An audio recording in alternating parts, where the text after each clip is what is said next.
दोस्तों नमस्कार, कैसे हैं आप लोग? तो फिर से कुछ नए विषयों के साथ आपके साथ हाजिर है ना? अच्छे विषय लेके आए हैं आज। सबसे पहले जो हमारा विषय है, भारत की अर्थव्यवस्था से जुड़ा हुआ है और हमने एक स्कीम लॉन्च अगले 5 सालों में भारत ऑयल मैन्युफैक्चरिंग में कहाँ खड़ा होगा, हमने एक रोड मैप तय कर लिया है। ये बजट भी एलोकेट कर दिया है, ठीक है? मोबाइल मैन्युफैक्चरिंग ना, मोबाइल फ़ोन मैन्युफैक्चरिंग स्कीम इसका नाम है।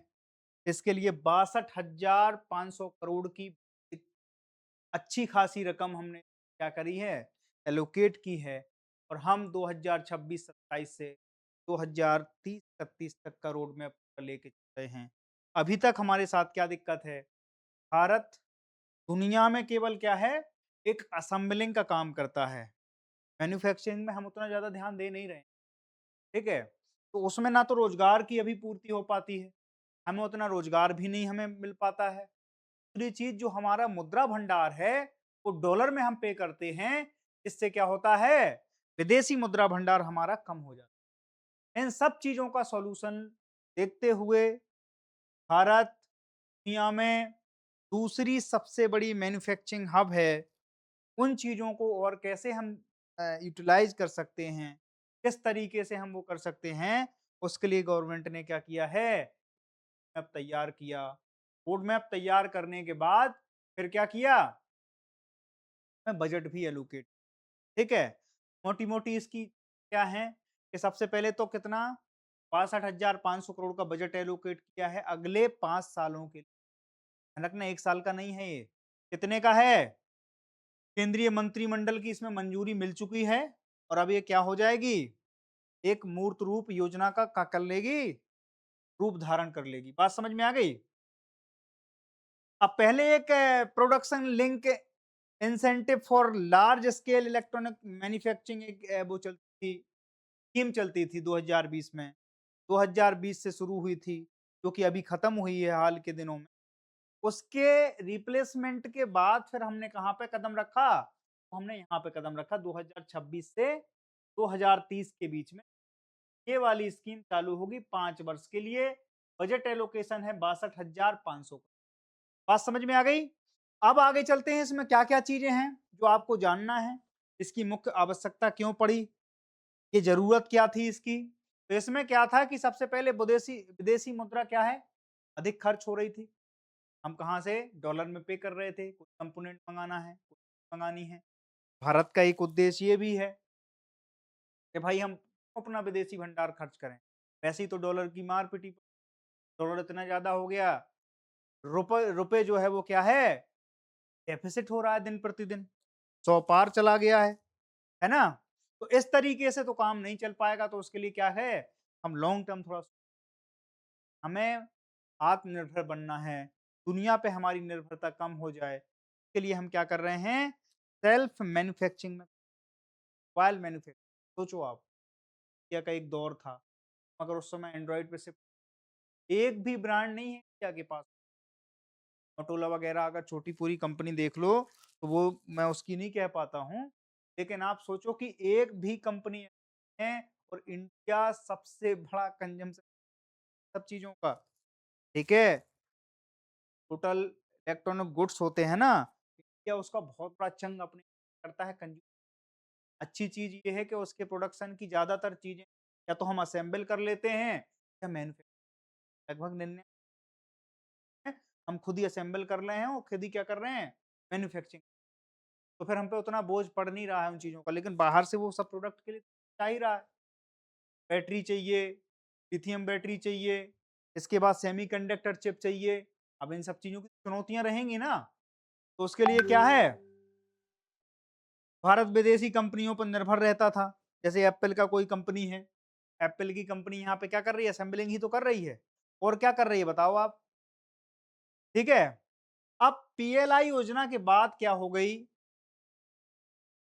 अगला लक्ष्य जो है, जो 2020 में पीएलआई योजना जो चालू करी, उसके बाद अगला जो लक्ष्य है कि केवल मोबाइल जोड़ना नहीं, बल्कि मोबाइल के सभी महत्वपूर्ण हिस्से भारत में चार्जर हो गया, जैसे आपके ब्लूटूथ साउंड सिस्टम हो गया, है ना? गिलास हो गए, टीन हो गई, ये सब कहाँ मैन्युफैक्चरिंग होना चाहिए? सब मैन्यु आपको ये बताते हुए बहुत ज़्यादा अफ़सोस की चीज़ है कि इतने साल हो गए डिजिटल क्रांति, आज तक हम वो जितनी भी चीज़ें आप कभी चले जाओ यहाँ पर अभी एआई फेयर हुआ था, भारत मंडपम में, वहाँ पर इन सब चीज़ों में क्या मिलता है आपको? ये सब चीज़ें आपको वहाँ पर मिल जाएँगी, लेकिन made in China, made in America, made in German, made in Europe, इस तरीके से चीज़ें मिलती हैं। मेड इन इंडिया बहुत कम प्रोडक्ट अब जब से मेक इन इंडिया की बात हुई है, तब से हम चीज़ें जाती हैं। ये चीज़ ठीक है? मोबाइल का उत्पादन बढ़ाना इसका उद्देश्य है, ठीक है? अब इससे क्या होगा भारत दुनिया का सबसे बड़ा मोबाइल निर्माण केंद्र बनने की दिशा में क्या हो जाएगा? अग्रसर हो जाएगा। सरकार चाहती है कि भारत में अधिक मोबाइल बने और दुनिया के विभिन्न देश क्या करें उनको? खरीदें। हमारा लक्ष्य भी तय है इनमें। अगले 5 साल जब खत्म होंगे, यानी कि जब हम 2030-31 की बात कर रहे होंगे, उस समय हम क्या कर रहे होंगे? 40 लाख करोड़ का उत्पादन कर रहे होंगे मोबाइल में। हम लगा कितना रहे हैं 5 साल में? 62,000 करोड़ और प्रोडक्शन कितने का कर रहे हैं हम? 40 लाख करोड़ का हमारा टारगेट है और इसमें एक्सपोर्ट कितना कर रहे हैं हम? 15 लाख करोड़। हम एक्सपोर्टर बन रहे हैं, इंपोर्टर की जगह। बात समझ में आ गई? ठीक है? और इससे प्रत्यक्ष रोजगार कितनी जनरेट हो रहे हैं? लगभग 6 लाख। अप्रत्यक्ष कितने रोजगार जनरेट होंगे? वो करोड़ों में जाएगी संख्या। अगर हम 6 लाख रोजगार प्रत्यक्ष रूप से अगर वो कर रहे हैं, जैसे जियो की सिम है, अब कोई मैन्युफैक्चरिंग कर रहा है, कोई बेच भी तो रहा होगा, टारगेट पूरे कर रहा होगा, कोई उसमें पैसा डालने का काम कर रहा होगा, कोई सिम रिचार्ज करने का काम कर रहा होगा, कोई उसमें क्या कर रहा होगा सेंटर खोलने का काम कर रहा होगा, कोई रिपेयर सेंटर खोलने का काम कर रहा होगा। तो ये प्रत्यक्ष रोजगार है जो अप्रत्यक्ष क्या है कि इतने लोगों को तो जॉब मिलेगी 6 लाख लोगों को। और इस समय बेरोजगारी अपने चरम पे है। अब आप देखो पेपर लीक की मामला क्यों इतने ज़्यादा हमारे सामने दिखाई दे रहे हैं?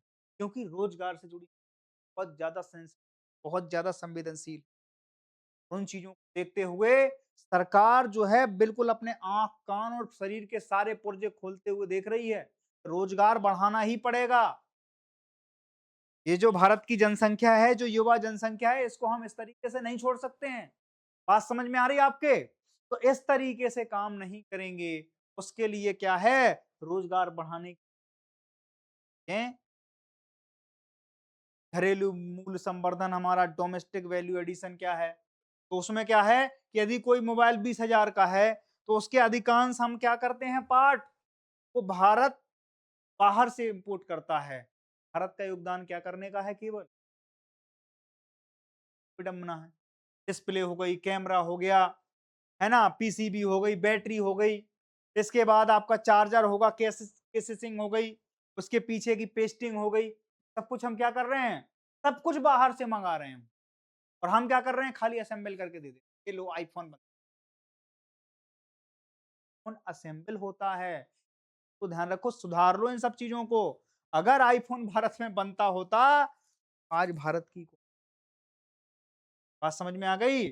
सप्लाई चेन को मजबूत करना इसका उद्देश्य भी है ना? डोमेस्टिक वैल्यू एडिशन हमने बताया, मोबाइल मैन्युफैक्चरिंग हमने बताया इसका उद्देश्य। तीसरी चीज़ हम क्या कह रहे हैं कि सप्लाई चेन को बहुत मजबूत चाइना क्या कर रहा है? सप्लाई चेन ही तो मजबूत है, तभी तो आज डोमिनेट कर लेता है, तभी तो सारे के सारे सी वहाँ जाते हैं रेयर अर्थ मिनरल के लिए। आप चाइना के साथ कैसी बातचीत करते हैं हम? बराबरी की। G2 ग्रुप 2 बात समझ में आ गई? तो अब इसमें क्या होगा सप्लाई चेन मजबूत करने में क्या-क्या चीज़ें हम कर सकते हैं? तो सबसे पहले कच्चे माल से लेकर तैयार मोबाइल ग्राहक तक पहुँचने की क्या होगी? वो होगी आत्मनिर्भर, जिसमें आयात कम होगा और उत्पादन तेज होगा और उसके बाद क्या होगा? अब इसमें देखो इम्पोर्ट क्या है? इम्पोर्ट कम है। इसके बाद क्या चीज़ है? प्रोडक्शन क्या है? तो प्रोडक्शन इसमें क्या है? हाई है, ठीक है? इम्पोर्ट क्या हो रहा है? सब चीज़ों से इम्पोर्ट कम हो जाएगा, जब चीज़ें देश में ही बनने लगी तो हम इम्पोर्ट क्यों करेंगे? उससे क्या होगा? प्रोडक्शन ज़्यादा होने लगेगा जब देश में सारी चीज़ें हो जाएँगी। लागत क्या हो जाएगी? ऑटोमेटिक घट जाएगी। प्राइस प्राइस रिड्यूस हो जाएगी। तीसरी चीज़ क्या होगी इससे? रोज़गार में बढ़ोतरी, एम्प्लॉयमेंट एम्प्लॉयमेंट सारी चीज़ें यहाँ पे जाके रुक जाती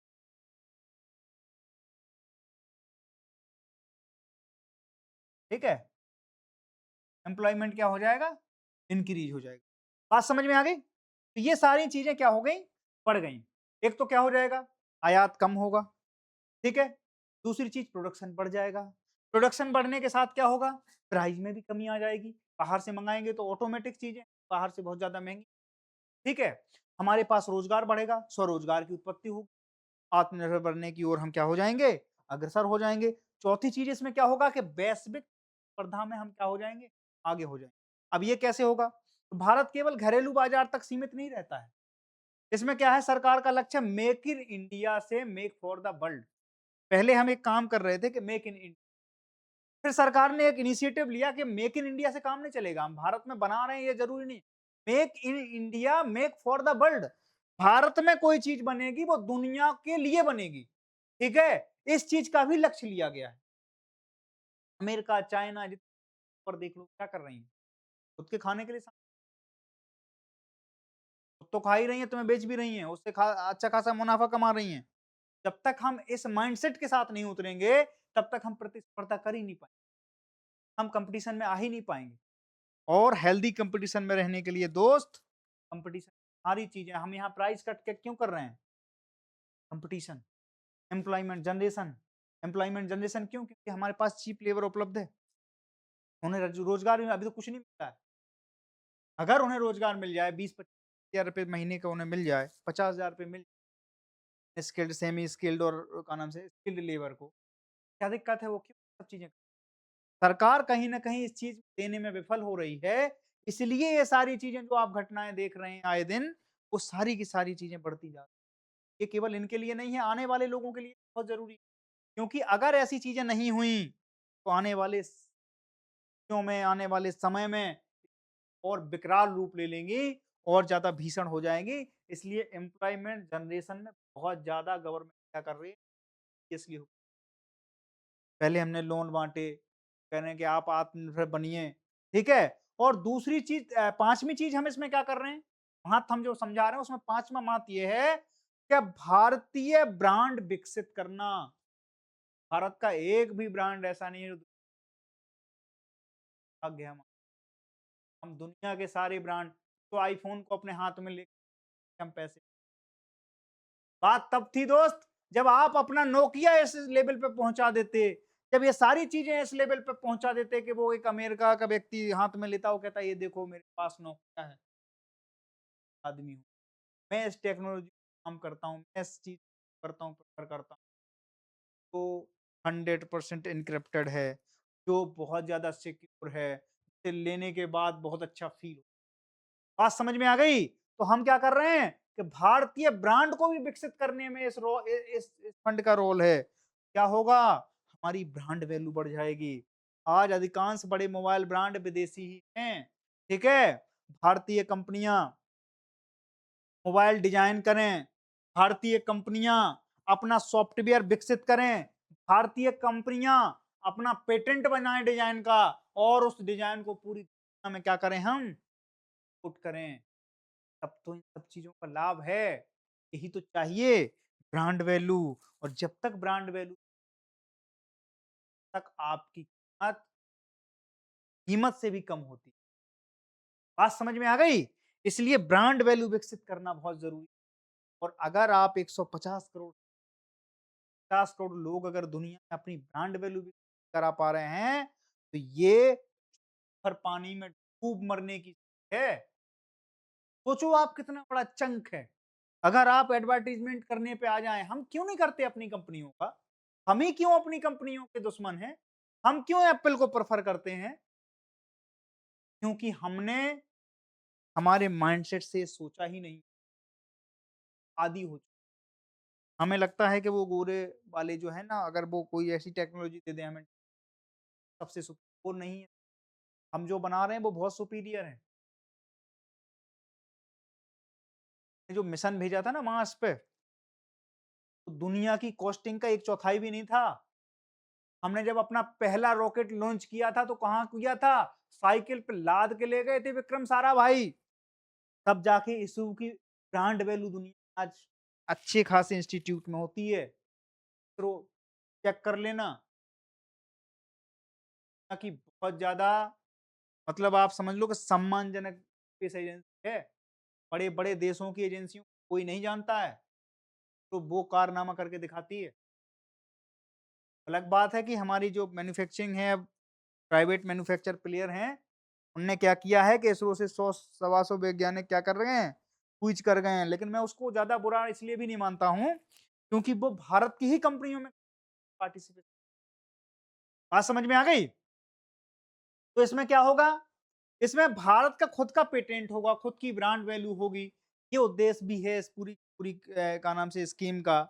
तो मोबाइल फ़ोन मैन्युफैक्चरिंग 62,500 करोड़ का इसका बजट है। तो इन सब के क्या उद्देश्य ये थे। इसके लिए क्या है, इंसेंटिव स्ट्रक्चर इस तरीके से रखा गया है कि यदि कोई सरकारी कंपनी आर्थिक सहायता देगी, ठीक है? तो वो किस तरीके से देगी कि भारत में बने मोबाइल की योग्य बिक्री पर अगर कोई राज्य इसको क्या कर रहा है, रायल्टी पे ले रहा है, तो उसको 2.5 से 5% तक का क्या मिलेगा? अब इससे देखो कितना अच्छा बूस्ट हो। एक तो तुम्हें वहाँ पे क्या मिलेगी छूट, तो आपको इंसेंटिव अलग मिल रहा है 2.5 से 5%।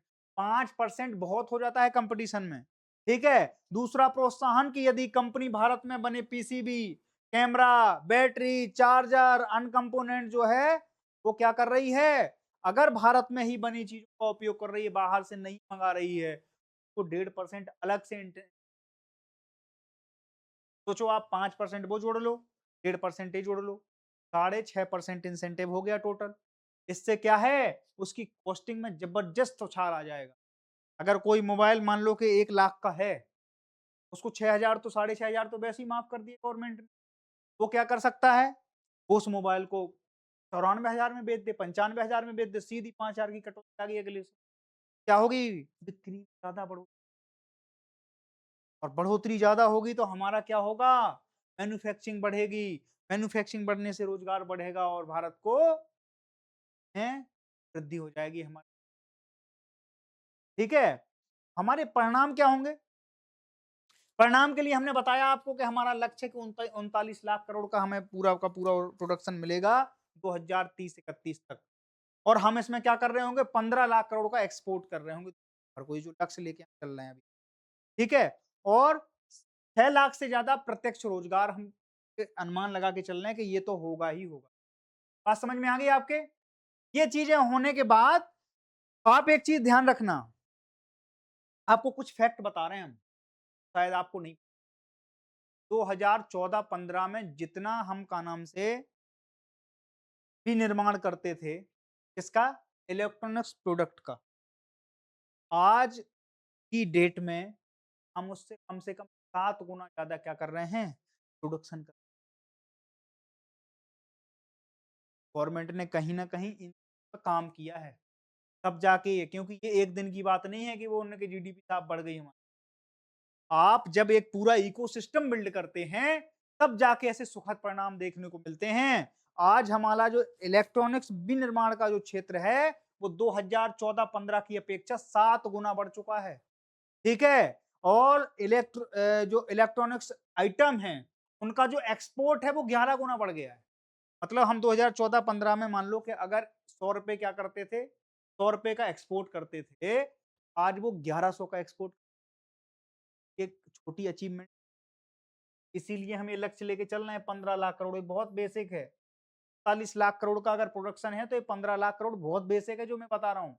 अगर इतना पैसा आपकी इकोनॉमी में पंप हो रहा है, तो आपकी इकोनॉमी क्या होगी? वो बूस्ट कर जाएगी। मैं आपको समझा पा रहा हूँ, सारी चीजें आपको सारे एंगल के हिसाब से समझाने की कोशिश कर रहा हूँ मैं। अगली चीज क्या है कि दुनिया में दूसरा सबसे बड़ा मोबाइल निर्माता है भारत अब, और हम किसकी होड़ में हैं? हम दुनिया में पहले की ओर में हैं कि अब हम पहले बन जाएं। अभी हम सेकंड लार्जेस्ट मैन्युफैक्चरर हैं हम चाहते हैं कि हम टॉप मैन्युफैक्चरिंग मैन्युफैक्चर बने दुनिया में, ताकि दुनिया भारत का ब्रांड वैल्यू, भारत का डंका बोल सकते हैं। ठीक है? अब बताओ आप,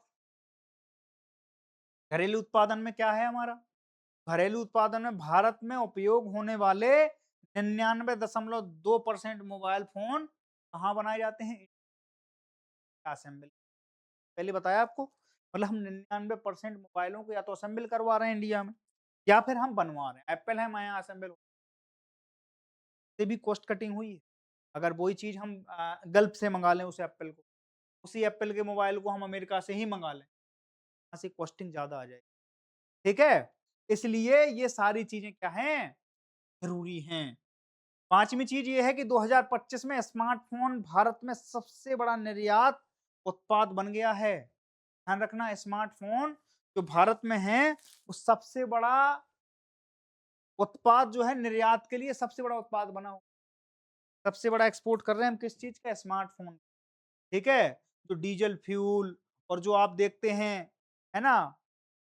पॉलिश डायमंड वगैरह है जो पारंपरिक हमारे निर्यात उत्पाद को पीछे डीज़ल फ्यूल के हम जो आइटम बनाते थे ना, सबको जैसे हमारी कोई हमारे यहाँ जो वो बनती हैं तेल की रिफाइनरी, उनके बाद जो चीज़ें पड़ती हैं, वो हम रिफाइन करते हैं। रिफाइन के बाद जो प्रोडक्ट और भी कई वगैरह तो हम कहाँ यूज़ करते थे? यूरोप वगैरह के बाज़ारों में हम जाते थे और उनको क्या करते थे? बेच देते थे। बहुत सारा मुनाफ़ा। लेकिन आज के दिन मैं आपको बता दूँ कि वर्तमान मैन्युफैक्चरिंग में, निर्यात में सबसे बड़ा उत्पाद केवल एक चीज़ है, क्या है?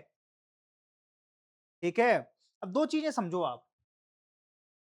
एक तो मैंने आपको बताई कि जो पीएलआई, एलएसईएम जो स्कीम थी और अभी जो हमारी स्कीम है, एमपीएमएस जो हमारी स्कीम है, मोबाइल फ़ोन मैन्युफैक्चरिंग का अंतर क्या था? तो पहली जो हमने 2020 के बाद चलाई स्कीम आज तक के लिए, 26 तक के लिए, उसमें था कि मोबाइल असेंबलिंग पे हम बहुत। अब हम किस चीज़ पे फ़ोकस कर रहे हैं? अब हम इस स्कीम में जो 62,500 करोड़ रुपए लगा रहे हैं, उन चीज़ों पे हम ज़्यादा ध्यान रखें, पूरी की पूरी वैल्यू चेन पे हम। पहले हम किस चीज़ पे ध्यान दे रहे थे? हमने कहा कि यार तुम आ जाओ हमारे यहाँ इन्वेस्ट करो, हम आपको उस तरीके का इंफ्रास्ट्रक्चर दे रहे हैं, आप हमारे यहाँ असेंबलिंग। हमने एश्योरेंस दिया किसको? एप्पल को। टिम कुक साहब को हमने दे दिया कि तुम इधर आ जाओ, आप इस तरीके का काम कर लो। अब हमने क्या कहा कि हम इससे ये दिल मांगे मोर, अब हमें कुछ और भी चाहिए। हम क्या चाह रहे हैं कि आप आओ, इंडिया में आओ, असेंबलिंग नहीं आपकी मैन्युफैक्चरिंग भी। आप बैटरी बनाओ, आप डिस्प्ले बनाओ, चार्जर बनाओ, आप आपका नाम से केबल बनाओ, आप हर चीज़ बनाओ यहाँ पर। आपको हम पूरा सेटअप देने के लिए, इंफ्रास्ट्रक्चर बनाने के लिए 62-65 हज़ार रुपया, 62,500 हमने क्या किए? एलोकेट कर लिए हैं और उसका काम सिर्फ यही है कि आपको इस तरीके से क्या करें? हम अट्रैक्ट करें। बात समझ में आ गई? तो उसके लिए क्या है कि पहले हम केवल मोबाइल असेंबलिंग पे ही ध्यान दे रहे थे, फोकस था हमारा। भारत की नीति यही थी। अब हम क्या कह रहे हैं कि वैल्यू चेन हमें डेवलप करना है। दूसरी चीज़ है कि पहले हम उत्पादन को बढ़ाने की कोशिश कर रहे थे। अब हम कह रहे हैं उत्पादन तो बढ़े, लेकिन घरेलू कंपोनेंट के साथ बढ़े।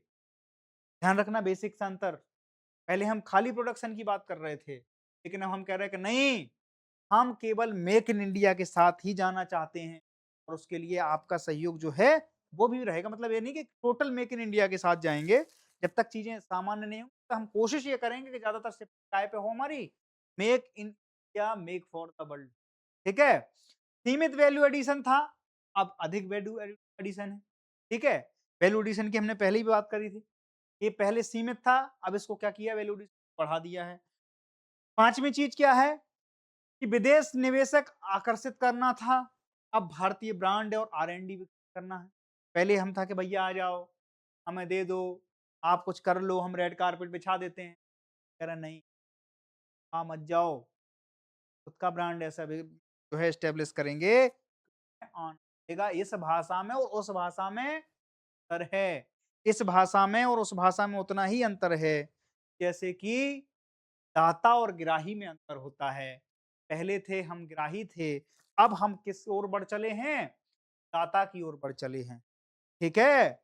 इस तरह से झंडे पर चाँद और चाँद पर झंडे होने में बात का फ़र्क होता है, वैसे ही हम आपको बताएँ कि आपके ग्राही होने में और दाता होने में उतना ही फ़र्क। पहले हम रेड कारपेट बिछाते थे कि भैया विदेशी एफडीआई आ जाए, फॉरेन इन्वेस्टमेंट आ जाए हमारे पास, आ जाओ आप, हम आपके क्या कर रहे हैं, रेड कारपेट बिछा रहे हैं, आप चरण धो रहे हैं आपके। पर अब ऐसा नहीं, हम कह रहे हैं हमारी वैल्यू है, हमारा अपना ब्रांड है, तो आप खरीद, हम इतने ब्रांड वैल्यू कर देंगे, मजबूर हो जाएगी भारतीय खरीदने की। ठीक है? इसका लक्ष्य क्या था? इसका लक्ष्य था 2020 से 2026 तक। इस वाली का लक्ष्य जो है, नई वाली जो हमारी वो आई है, नीति आई है, हमारी जो स्कीम आई है, उसका लक्ष्य क्या है? 2026 है, 26-27 से 31 तक 5 वर्षों के लिए हम क्या कर रहे हैं? ये बेसिक सा अंतर था। ठीक है? अगली चीज़ हम इसमें देख लेते हैं। आपको सारी चीज़ें क्लियर होती जा रही ना? अब आप देखो, इसका महत्व क्या है आर्थिक दृष्टि से, थोड़ा-सा हम देख लेते हैं। सारे आयाम कवर करने की कोशिश। विनिर्माण बढ़ेगा, मैन्युफैक्चरिंग बढ़ेगी, निर्यात बढ़ेगा। निर्यात बढ़ेगा तो क्या होगा हमारे? विदेशी मुद्रा। विदेशी मुद्रा आने से क्या है? क्योंकि साइकिल है। आप समझने की कोशिश करो। अगर आप समझने की कर रहे हो, मैं आपको थोड़ा-सा समझा देता हूँ। सॉरी, है ना? इसमें क्या होगा, इस तरीके से समझो आप। हमारी मैन्युफैक्चरिंग बढ़ रही है, ठीक है?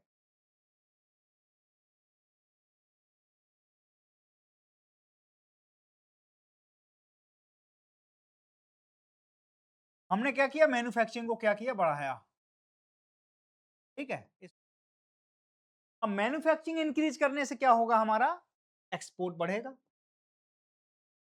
एक्सपोर्ट क्या हो गया? ये भी बढ़ गया। एक्सपोर्ट बढ़ने से क्या हो गया हमारा? विदेशी मुद्रा, विदेशी मुद्रा, ठीक है? फॉरेन करेंसी में हमारा क्या हो गया?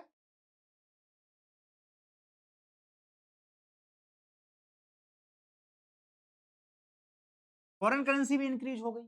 फॉरेन करेंसी इंक्रीज़ होने से हमारी जीडीपी क्या हो गई? ये भी इंक्रीज़ हो गई। ये इंक्रीज़ होने से हमारा क्या हो गया? ध्यान रखना, हमारी क्या नाम से, विदेशी मुद्रा से रुपया क्या हो गया? रुपये की वैल्यू जो है,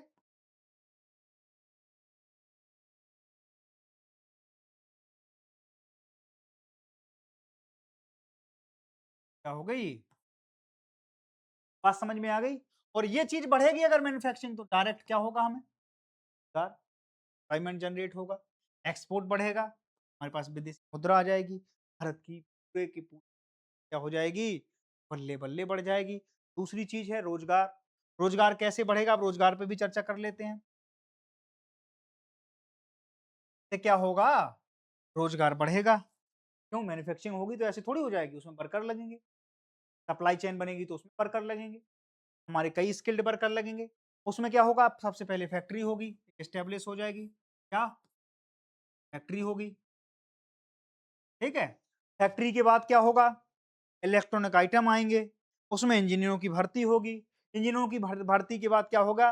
टेक्नीशियन आएँगे, सप्लाई चेन बनेगी। क्या है, इन सब की सब रोज़गार जो है चालू हो जाएँगे। देखो, रोज़गार किन-किन चीज़ों, फैक्ट्री में आएँगे, इलेक्ट्रॉनिक्स में आएँगे वाले बैकग्राउंड से, ठीक है? इसके बाद आईआईटी वगैरह के जो लोग बाहर जाते हैं, वो यहाँ पे ही अपने रुक जाएँगे। जिसके हम अपने युवाओं को ब्रेन ड्रेन होने से रोक सकते हैं, आ जाएगा, ठीक है? तीसरी चीज़ क्या हो जाएगी?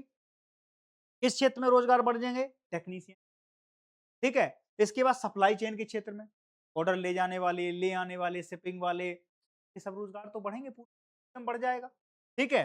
और सभी के रोज़गार बढ़ेंगे तो आएगी हेल्दी इकोनॉमी, ठीक है? संकट वही है जो हम तुम्हें बता रहे हैं, इसका सॉल्यूशन ढूँढने की कर रहे हैं हम। हम हम निराशावादी नहीं हैं, हम कोशिश ये करते हैं कि उसका सॉल्यूशन दें आपको। बात समझ में आ गई? अब इससे क्या होगा कि भारत जो है वो आत्मनिर्भरता की ओर बढ़ेगा और इससे भारत की क्या होगी? दुनिया में बल्ले-बल्ले, ये सब चीज़ें। तो अभी तक मैं आपको भाषणबाज़ी कर रहा था, ये सारी चीज़ें बहुत अच्छी चीज़, पर इसके साथ कुछ, इस पूरी की पूरी चीज़ को जो पटकथा हमने सुनाई है कि हम ऐसी चीज़ें कर रहे हैं, हमने पूरा सपना देख लिया है कि ऐसा होगा, पर इसमें चूतियाँ क्या-क्या हैं, अगर हम उसको एनालाइज़ करके हमारे प्लान, ठीक है? प्लान में चुनौतियाँ क्या-क्या हैं? चुनौतियाँ हैं सेमीकंडक्टर का। रेयर अर्थ मिनरल पूरी दुनिया में आपको पता है शॉर्टेज है। उतने ज़्यादा सेमीकंडक्टर चिप हम उतने कर नहीं रहे हैं। सेमीकंडक्टर चिपें हमने बोला था उस समय, इंदौर वगैरह में बहुत सारा एफडीआई आ रहा है, सेमीकंडक्टर चिप बनाने के लिए। वो एफडीआई किस पे लग रहा है? वो चिप बनाने की कंपनी पे लग रहा है। कंपनी कहाँ की है? इंडिया की है। ठीक है? तो इस तरीके से काम होता है। तो अब निवेशक क्या होंगे? आकर्षित तो हो जाएँगे। लेकिन अब हम आर-एन-डी खुद की कर रहे हैं, मैन्युफैक्चरिंग खुद की कर रहे हैं और दूसरी बात उसका क्या कर रहे हैं हम? उसका हम ट्रेडमार्क भी खुद, ठीक है? एक डिज़ाइन बनाई उसका ट्रेडमार्क हमारे सॉलिड है मामला, ठीक है? तो इससे क्या होगा? दुनिया भर में हमारी चीज़ ब्रांड बिक रहे हैं, हमारी ब्रांड वैल्यू बिक रही है। बात समझ में आ गई? अब इससे चुनौतियाँ क्या-क्या हैं? सबसे पहले हमने बताया सेमीकंडक्टर चिप। सेमीकंडक्टर चिप कहाँ से बनती है? तो rare earth mineral. Rare earth mineral बहुत कुछ आजकल पूरी दुनिया में बहुत कम है। चाइना उसका सबसे बड़ा क्या है? एक्सपोर्टर है। चाइना हमारा कभी चाहेगा नहीं कि इस तरीके के लिए हमें क्या है? वो एक हमारे पास बहुत बड़ी चुनौती। दूसरी चीज़ है कि कई उच्च तकनीक पुर्जे अभी भी आयात होते हैं, जिनको हम क्या कर रहे हैं? मैंने डाला है। आयात में हमारा बहुत सारा वो जाएगा, विदेशी मुद्रा जाएगी, ठीक है? तो वहाँ भी बहुत बड़ी चुनौती। हम एक ओर तो बढ़ा रहे हैं अपनी एफडीआई का नाम से फॉरेन करेंसी को, दूसरी ओर दे देंगे पोटेंट चीज़ बना पा रहे हैं आज। चाहते हैं कि वो सारा का सारा है, सिस्टम बिल्ड हो, पूरी की पूरी सप्लाई चेन ही हम क्या करें? ड्राइव करें, ठीक है? तीसरी चीज़ क्या है कि कुशल मानव संसाधन की आवश्यकता है हमारे पास। अब कुछ चीज़ें तो हैं जो उच्च तकनीक में हम बहुत अच्छा कर रहे हैं पूरी, लेकिन बहुत सी चीज़ें हैं जो स्किल्ड लेबर है, ये हैं और उसका पूरा एक इंफ्रा है, वो सब हमारे पास नहीं, वो भी एक चुनौती है। वैश्विक प्रतिस्पर्धा विशेषकर चीन और वियतनाम से करनी है। किससे कॉम्पिटिशन करना है? चाइना और वियतनाम से करना है दोस्त। आज भी मैं बता दूँ, रेयर अर्थ मिनरल उनके पास हैं, सेमीकंडक्टर चिप दोनों देश अपने आत्मनिर्भर हैं उन चीज़ों को लेकर। के बाद बचता क्या है? भारत को इस अग्नि परीक्षा से करना होगा। रेयर अर्थ मिनरल क्या करना होगा? के लिए अनुसंधान एवं विकास, रिसर्च एंड डेवलपमेंट की आवश्यकता है। बहुत ज़्यादा खुदाई की आवश्यकता है, कहाँ-कहाँ हमें रेयर अर्थ मिनरल मिलेंगे, सब चीज़ों पे हमारा ध्यान रहेगा। ध्यान रखना कि जिस दिन चीज़ें बढ़ेंगी, वही हैं, गिरते हैं शेर शाह मैदान जंग में, क्या गिरें कार्य करेंगे, एक दिन हम वियतनाम और चाइना को भी पटक, आज दूसरे हम मैन्युफैक्चरर हैं दुनिया में, सेकंड लार्जेस्ट मैन्युफैक्चरर हैं, एक दिन हम टॉप मैन्युफैक्चरर होंगे दुनिया में। क्या का हम ये विज़न देखते हुए चल रहे हैं और आप ये देखिए कि अब जो अगली योजना है इसमें मैं आपको पूरी की पूरी बारे में हर एक आयाम से, ठीक है? अगली चीज़ चलते हैं लेके, निवेश अनुकूलन सूचकांक के अभी-अभी किसने जारी किया है? इन्वेस्टमेंट फ्रेंडलीनेस इंडेक्स अभी-अभी जारी किया आईएफआई, ये किया नीति आयोग ने। ये पहली बार जारी किया गया है 2026, इसलिए इसके बारे में जानना बहुत ज़रूरी है। कौन है? नीति आयोग इसको जारी करता है। उद्देश्य क्या है? राज्यों के बीच स्वास्थ्य प्रतिस्पर्धा को बढ़ावा देना, ठीक है? अब ये होगा कैसे? आप समझो, कोई भी राज्य है, उसके कुछ पैरामीटर बनाए हैं हम। कितने पैरामीटर बनाए? 8 पैरामीटर, 8 पिलर बनाए। कोई भी राज्य किस पूरे आठों चीज़ों पे खरा उतर रहा है। अगर वो खरा उतर रहा है तो उसको क्या मिलेगा? प्रोत्साहन में क्या होगा? हो सकता है कुछ चीज़ें उन्होंने डिज़ाइन कर रखी हैं, क्या-क्या हैं वो हम सब बताएँगे आपको। ठीक है?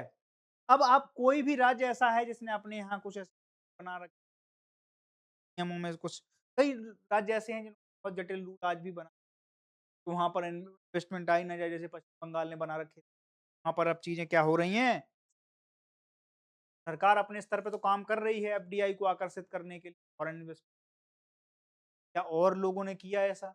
राज्यों के स्तर पे कोई चीज़ ऐसी हो पाई? अब पता चला कि राज्यों और शासक क्या चल रहा है? आपसी प्रतिस्पर्धा चल रही, कॉम्पिटिशन चल रहा है ऐसी चीज़ को लेकर। साहब आपने बना दिया, हम तो आपके विपक्ष में हैं, लागू नहीं। क्या है? देश का नुकसान।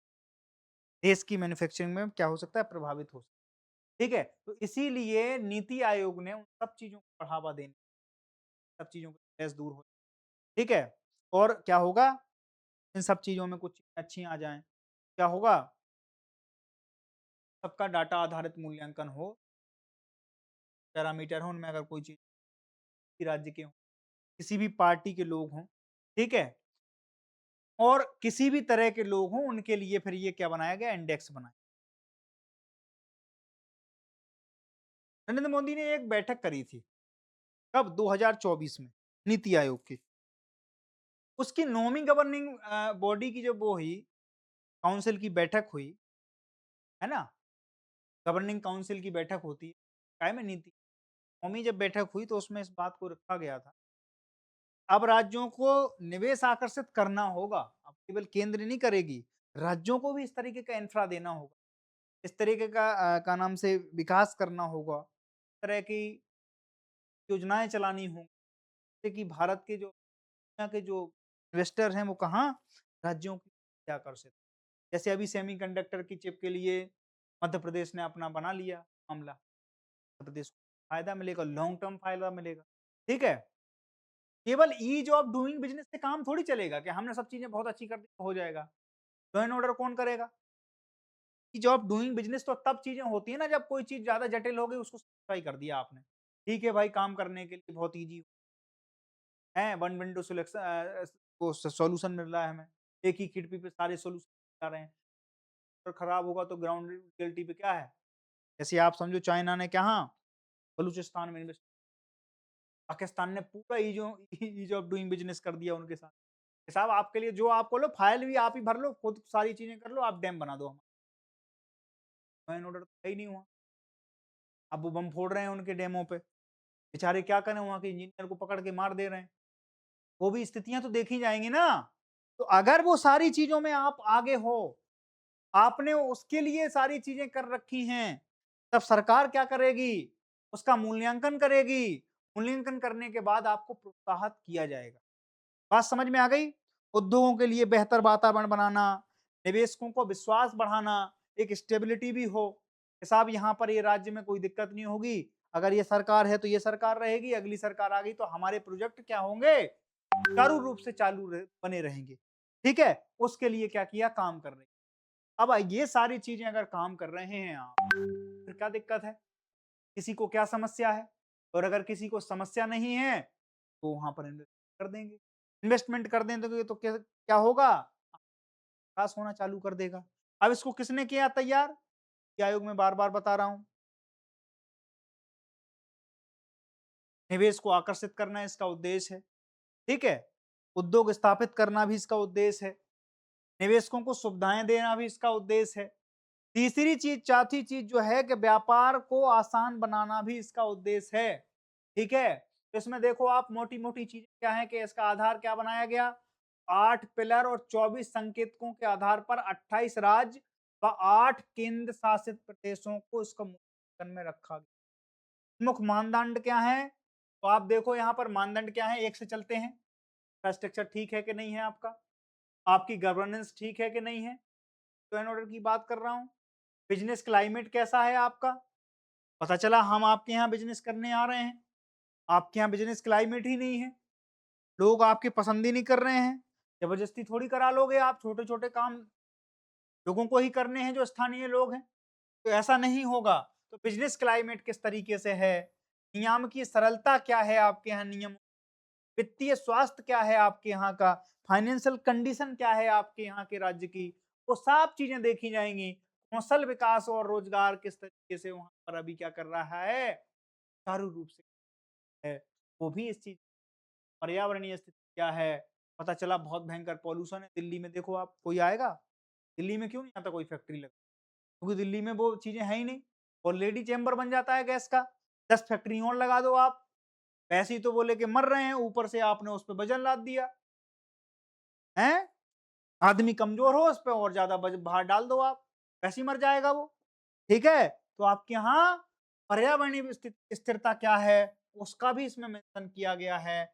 आपके यहाँ सस्टेनेबल डेवलपमेंट बोला था कि भारत सरकार की हर एक पॉलिसी में आपको विकास की बात होगी, क्योंकि ये यूएन के क्या हैं, कुछ लक्ष्य हैं सतत विकास को लेकर।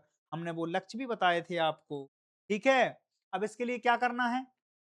उद्देश्य है कि अच्छी नीतियों की पहचान करना होता है, राज्यों को सुधार के लिए प्रेरित करना होता है ना? बेस्ट पार्टिसिपेशन को साझा करना होता है। कोई बढ़िया अच्छी प्रैक्टिस कोई राज्य कर रहा है, तो उसको फिर क्या किया जाएगा? सब जगह साझा किया।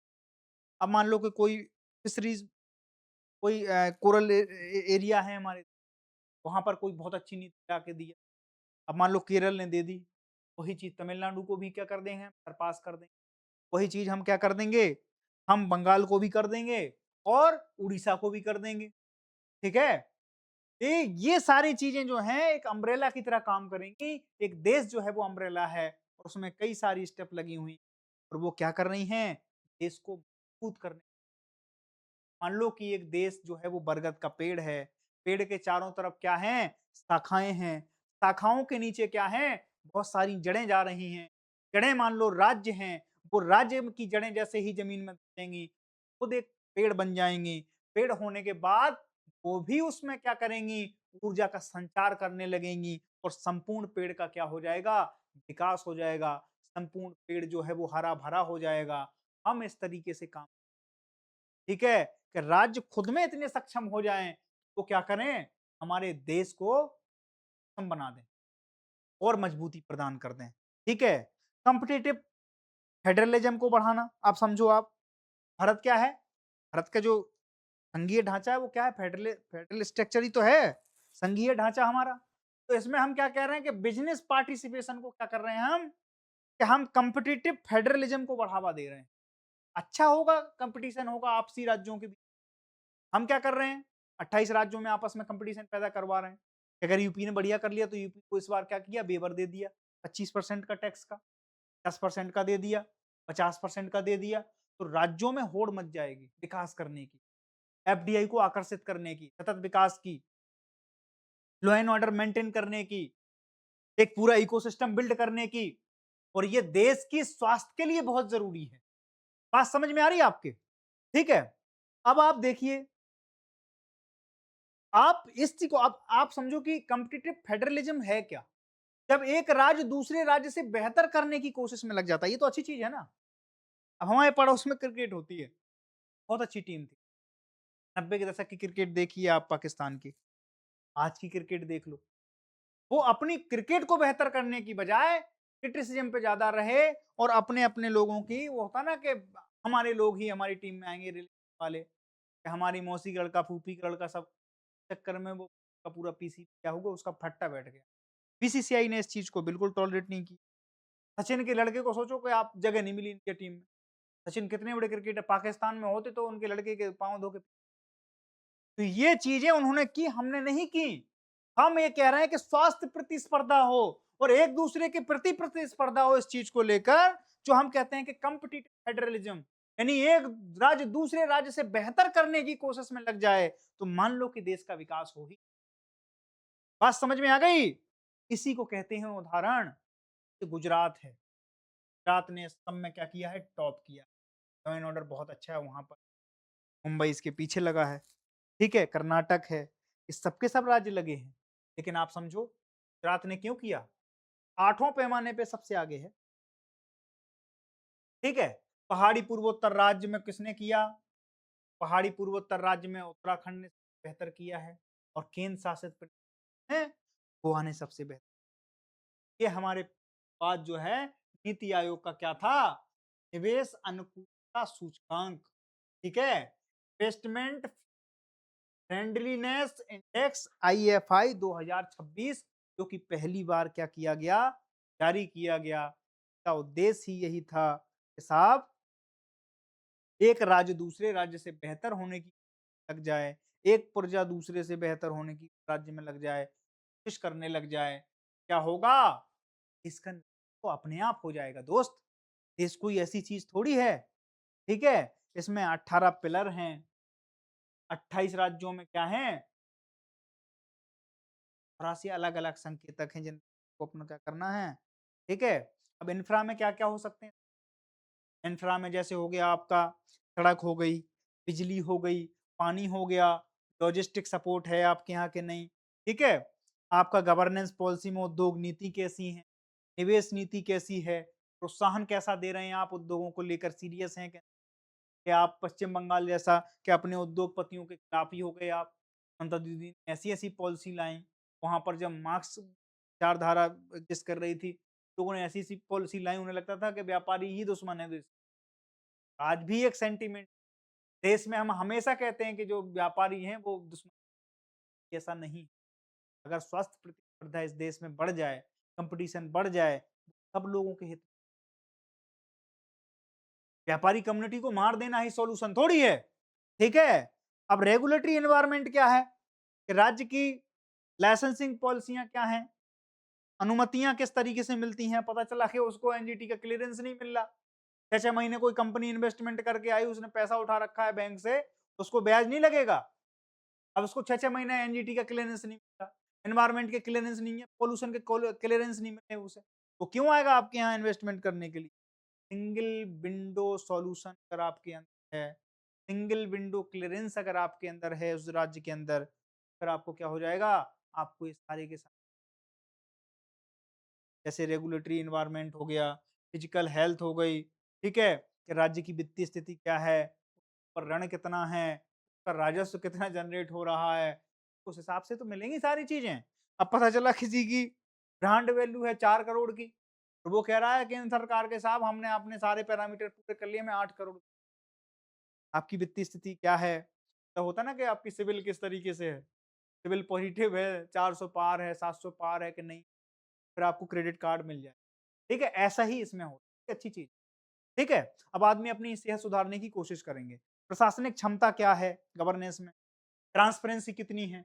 पता चला कि वहाँ पे घूस खूब हो रही है, ट्रांसपेरेंसी है ही नहीं, ठीक है? तो वहाँ पर भी चीज़ें नहीं चल पाएँगी, ट्रांसपेरेंसी बहुत ज़रूरी है, ठीक है?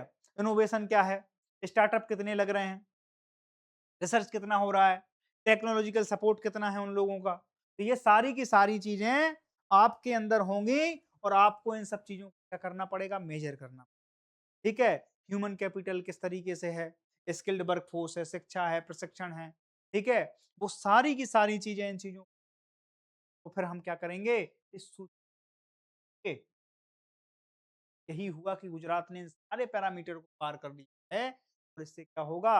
अब कभी तेलंगाना सोचेगा कि यार हम, कभी कर्नाटका सोचेगा कि हम भी कर लें, तमिलनाडु सोचेगा कि हम भी कर लें, कभी यूपी सोच रहा होगा कि हम भी कर लें। खैर यूपी अभी नहीं सोच पाएगा, ठीक है? लेकिन मैं आपको एक उदाहरण के तौर पे बता रहा हूँ कि हैं, बाबा जी ने खैर बढ़िया काम किया है, लॉ एंड ऑर्डर की स्थिति बहुत अच्छा मेंटेन किया है, इंफ्रास्ट्रक्चर ठीक-ठाक बिल्ड कर रहे हैं, ठीक है? लेकिन बहुत सी चीज़ें हैं, हेल्थ की थोड़ा अभी जो फिजिकल हेल्थ है उनकी थोड़ा-सा कमज़ोर है, लेकर हम क्या कर रहे हैं,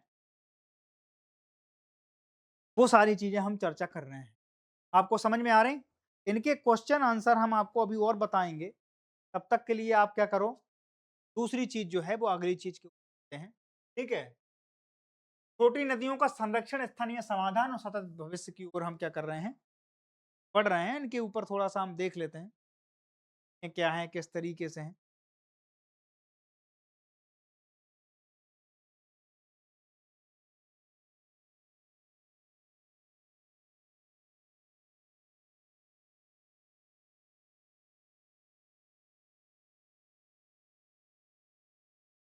अब इसकी पृष्ठभूमि समझते हैं सबसे पहले तो। पृष्ठभूमि इस तरीके से कि राष्ट्रीय जो स्वच्छ गंगा मिशन था, सीजी 12 अगस्त 2011 को सोसाइटी पंजीकरण अधिनियम 1860 के तहत इसको क्या किया गया, एक सोसाइटी के रूप में पंजीकरण किया गया, ठीक है? इसके बाद क्या हुआ? राष्ट्रीय स्वच्छ गंगा मिशन जो एनएमसीजी द्वारा जारी किया मसौदा फ्रेमवर्क, बड़े इंजीनियरिंग प्रोजेक्ट के बजाय समुदाय का आधारित दृष्टिकोण क्या है इसमें? आजकल क्या है कि हम बड़े-बड़े प्रोजेक्ट बना देते हैं। उससे बहुत सी चीज़ें, तो जो वहाँ की इकोलॉजी एनवायरनमेंट को क्या होगा, बहुत ज़्यादा वो खतरा पैदा होगा। कई गाँव जो है, जैसे हमने कैन बैतवाल लिंक पर वहाँ पे धरना चल रहा है अभी बुंदेलखंड में केवल इसी चीज़ को धरना चल रहा है कि कई गाँव पलायन कर गए हैं। वहाँ की पूरी इकोलॉजी, एनवायरनमेंट सारी की सारी चीज़ें कोलैप्स कर जाती हैं। तो गवर्नमेंट कह रही है कि हम इस तरीके से काम नहीं करेंगे, हम इसमें क्या करेंगे, बड़े इंजीनियरिंग प्रोजेक्ट की बजाय सामुदायिक आधारित जो हमारे प्रोजेक्ट होंगे, आधारित जल संरक्षण पर जोर दिया। जैसे जो हम ट्रेडिशनल करते आ रहे थे, उस पे अब जोर देना। हमें समझ में नहीं आता कि हम लोग किस तरीके से रिसर्च करते हैं। हम कभी-कभी इतने चले जाते हैं। पहले हमने कहा कि बाँध ही बाँध बनाना है, पहली पंच, फिर हमने कहा कि नहीं अब बाँध तो बन गए, अब अगली चीज़ करते हैं। अब कृषि करनी है। अब क्या करना है? अब उद्योग करना है। ये सारी चीज़ें सोचो कि देश में सारी चीज़ें चल भी रही, धीरे-धीरे हो रही होती। अब ये चीज़ें सतत विकास की चीज़ है ना? ये कोई ऐसी चीज़ थोड़ी है कि हमने ये सब ये इसी साल करके खत्म कर देना है। बेसिक चीज़ें थोड़ी थी। जैसे इलेक्ट्रिफ़िकेशन था, देश में बहुत ज़रूरी, वो बहुत जल्दी करना था। गवर्नमेंट ने काम किया, बहुत अच्छे तरीके से 100% 100% गाँवों में क्या हो गई, इलेक्ट्रिफ़िकेशन या जैसे शौचालय का काम हुआ, स्वच्छ भारत अभियान के तहत शौचालय बने, तो करोड़ों में शौचालय बन गए। वो एक बहुत बेसिक चीज़, ठीक है? गैस सिलेंडर का काम उज्ज्वला के तहत हुआ, वो एक बेसिक सी चीज़ जो होनी चाहिए थी देश में, है ना? तो स्वास्थ्य से जुड़ी चीज़, आपके स्वच्छता से जुड़ी, आपके ऊर्जा और आपके विकास से जुड़ी हुई, जो कि होना चाहिए थी, बहुत जल्दी होना चाहिए, हो गई। अब कम से कम ये चीज़ें थी, अब इनको थोड़ा-सा करना था, तो गवर्नमेंट अब तक पहुँची है, कल है कि अब हम क्या करेंगे, सामुदायिक आधारित जल संरक्षण, वेटलैंड जो हमारी आर्द्रभूमि स्थापना को बढ़ावा दिया जाएगा, है ना? कैचमेंट एरिया का समग्र प्रबंधन होगा और फोकस उसी पर ज़्यादातर होगा, ठीक है? अब इससे क्या होगा, राजीव कुमार मित्तल जी हमारे जो डीजी हैं इस समय, है ना? वो इस पूरे के पूरे प्रोजेक्ट में सँभाल रहे हैं। अब ये क्यों ज़रूरी है, क्या है? तो आप देखो इसमें, मुख्य चुनौती क्या है कि पुनर्जीवन परियोजनाओं को दीर्घकालिक स्थिरता सुनिश्चित करना, स्थानीय समुदायों को सक्रिय भागीदारी को बढ़ाना। अब मान लो किसी भी जगह पे हमें कोई प्रोजेक्ट चलाना है, वहाँ के स्थानीय लोगों की भागीदारी चाहिए होगी, ठीक है? पहले हम इस पे ज़्यादा जोर दे नहीं रहे थे, लेकिन अब चाहिए होगी ये चुनौती, ठीक है? सामुदायिक भागीदारी और स्वामित्व, प्राकृतिक आधारित समाधान, वेटलैंड संरक्षण और पुनर्स्थापना पर भी इसमें हम क्या दे रहे हैं, जोर दे रहे हैं, और कैचमेंट क्षेत्र का प्रबंधन और मिट्टी संरक्षण कर रहे हैं, निगरानी, डेटा, ज्ञान प्रबंधन, इन सब चीज़ों को कर रहे हैं। क्या है, भारत की प्राकृतिक आधारित छोटी-छोटी नदियाँ हमारे यहाँ सूख रही हैं और दुनिया इस समय उसमें, हम सिंधु का पानी रोक, अपने यहाँ की नदियाँ हम जब तक सही नहीं कर, और पानी की क्राइसिस बहुत बढ़ने वाली है। इसके ऊपर मैंने एक एक रिसर्च आपको बताई थी। आने वाले समय में पानी के ऊपर विशुद्धता है, ठीक है? तो इसीलिए ध्यान रखना कि अगर कोई विशुद्ध हुआ, ऐसे तो होंगे, अब मान लो कोई 10-50 लीटर ऐसे ड्रम डाल दिए तो 100% हो ही जाएगा सब, बेड़ा गर्क हो जाएगा। अगर नहीं हुआ तो पानी के लिए ज़रूर होगा, ठीक है? पाकिस्तान के मिठानकोट से लेकर पंजाब पूरा प्रोविंस जो है, अब पानी की किल्लत से चाहते हैं कि भारत कोई ऐसी चीज़ करे जिससे, ठीक है? या तो संधू में दरिया बहेगा या हमारा खून। हाँ, वहाँ के लोकल लीडरों की है, ठीक है? नई महँगी परियोजनाओं के बजाय केंद्र व राज्य की मौजूदा योजनाओं को करके को अधिक उपयोग पर बल देना, क्या कर रहे हैं, लागू कर रहे हैं। जल जीवन मिशन, मनरेगा, राज्य योजनाएँ संबंधित सबको काम पे लगाएँगे। अब सोचो मनरेगा का रोल बढ़ जाएगा इसमें, ठीक है? अगर हम इसमें, तो आप और रिवर, हमारी छोटी का जो वो है फ्रेमवर्क है, वो उसमें क्या हो जाएगा, मनरेगा का रोल जो है बढ़ जाएगा। कम लागत में छोटे का संरक्षण बढ़ावा, सतत जल प्रबंधन और जल सुरक्षा को मजबूती, भूजल स्तर में सुधार, जैविक विविधता और पारिस्थितिकी तंत्र का संरक्षण और स्थानीय अर्थव्यवस्था और आजीविका को सुधार करने के ऊपर गवर्नमेंट क्या है, मैं सीरियस, ठीक है? अगली चीज़ देखो आप, अब ये चीज़ें आपको थोड़ा-सा देख लेनी है, ठीक है?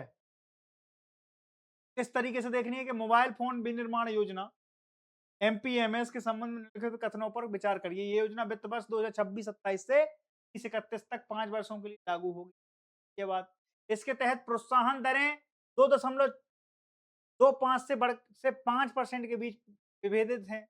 यही योजना पीएलआई एलएसई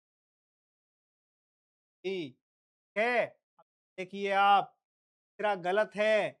ये इस योजना के बाद शुरू की हुई करंट है। ठीक है, पहले यही थी। ठीक है, तो इसमें 1 और 2 विकल्प क्या हैं? सही है, तो उत्तर ये सही हो जाएगा। विशेष अनुकूलता सूचकांक जो हमने अभी समझाया आपको 2026 में, एक दूसरे के प्रति क्या होगी? स्वास्थ्य प्रतिस्पर्धा की ओर क्या करेंगे? भागीदारी प्रस्तुत क्या है? विचार कीजिए। बड़े राज्य गुजरात, पहाड़ी राज्य में हिमाचल प्रदेश, आंध्र प्रदेश, वाह! यहाँ पर क्या है? उत्तराखंड है। ठीक है? उत्तर बी जो है पहाड़ी राज्य की श्रेणी उत्तराखंड पर है, ना कि हिमाचल प्रदेश। कौन सा सुमेलित है? 1 और 3 है उत्तर बी। ठीक है? तीसरी चीज और देख लेते हैं। भारत के 2028-29 के एनएमसी रिवर रेजुवेशन बेसन फ्रेमवर्क के संबंध विचार कीजिए। यह फ्रेमवर्क बड़ी नदियों जैसे गंगा, लागू, अविरल, निर्मल लागू कर यमुना में शास्त्री पार्क को कैलाश नगर ड्रेन पायलट परियोजना है। इसमें क्या है? कथन 1 गलत है। ठीक है, और उत्तर क्या है? बी सही है। बताया था कि क्या वेटलैंड को हमें क्या करना है? ठीक है, नीति आयोग के संदर्भ में निम्नलिखित में कौन सा कथन सही है? तो 50वीं योजना आयोग की स्थापना स्थान लिया। इसने जनवरी 2015 में योजना आयोग का स्थान लिया। यह संवैधानिक निकाय है, इसका गठन संसद का। उत्तर बी केवल सही। जनवरी 2015 में योजना आयोग के स्थान क्या हुआ? प्लानिंग कमीशन के स्तर पे हमारा क्या हो गया? आयोग। बात समझ में आई? मेंस के क्वेश्चन थोड़ा सा देख लेते हैं। मोबाइल फोन विनिर्माण योजना भारत की पीएलआई आधारित औद्योगिक नीति के अगले चरण का प्रतिनिधित्व करती है। इस कथन के आलोक में एन एमपीएमएस के प्रमुख प्रावधानों की विवेचना करते हुए बताएं कि यह भारत की आत्मनिर्भर भारत की रणनीति को कैसे मजबूत। सारे एंगल सारी चीजें लिखनी है दोस्त। कम से कम 500 शब्दों में लिखना है इसको। 2 का 1 में ही लिखना है, विस्तार से मजा आ जाए, फ्रेम कर देना इस तरीके से। ठीक है, अब देखो आप, निवेश अनुकूलता सूचकांक जैसे सूचकांक किस प्रकार प्रतिस्पर्धी और सहकारी संघवाद को बढ़ावा देते हैं?